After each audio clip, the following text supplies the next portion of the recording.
இன்னைக்கு நம்ம பசலைக்கீரை பொரியல் எப்படி செய்யலாம்னு பார்க்கலாம். அதுக்கு தேவையான பொருட்கள் என்னன்னு பார்க்கலாமா?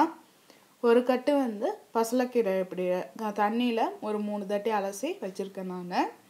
அதுக்கப்புறம் பாசிப்பருப்பு ஒரு 15 கிராம் எடுத்திருக்கேன். தேங்காய் ஒரு 3 டீஸ்பூன் திருவி வச்சுருக்கேன். ஒரு பச்சை மிளகா, அரை வரமிளகா, சின்ன வெங்காயம் ஒரு 6 to 8 நான் அரிஞ்சு வச்சுருக்கேன். அதுக்கப்புறம் அரை டீஸ்பூன் உளுந்தம்பருப்பு, கடுகு, 2 சிட்டிகை பெருங்காயம்.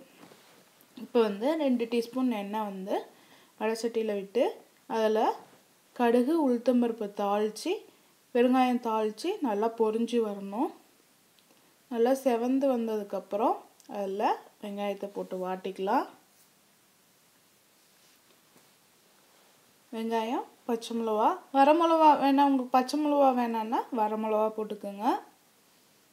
அதுக்கு தேவையான அளவு உப்பு வெங்காயத்துக்கு போட்டு நல்லா வாட்டினதுக்கப்புறம் கீரையை போட்டு வாட்டிக்கலாம்.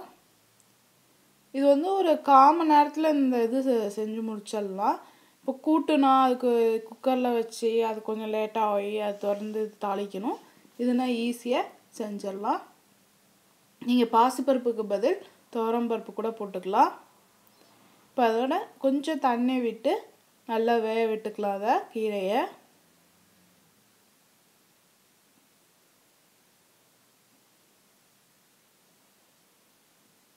நல்லா கீரை தண்ணி இழுத்தோடனே வாயில் போட்டு பார்த்து உப்பு பத்தலைன்னா இன்னும் கொஞ்சம் உப்பு போட்டுக்கோங்க. சப்போஸ் உங்களுக்கு தேங்காய் வேணாதவங்க இப்படியே நிப்பாட்டிக்குங்க.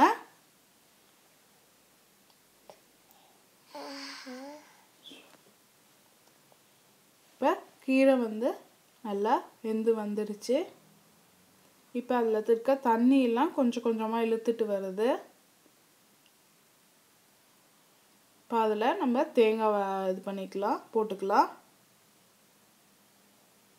அடுப்பை ஆஃப் பண்ணிவிடுங்க. தேங்காய் போட்டு ஒன்று அடுப்பை ஆஃப் பண்ணிவிடுங்க. அதை ரொம்ப இது பண்ண விடாதீங்க. இப்போ பசலைக்கீரை பொரியல் ரெடி ஆயிடுச்சு. செஞ்சு பாருங்கள். உங்கள் கமெண்ட்ஸை போடுங்க. எங்கள் சேனலை சப்ஸ்கிரைப் பண்ணுங்கள். உங்களுக்கு பிடிச்சிருந்தா உங்கள் ஃப்ரெண்ட்ஸ்க்கு ஷேர் பண்ணுங்கள். வீடியோ பார்த்ததுக்கு நன்றி.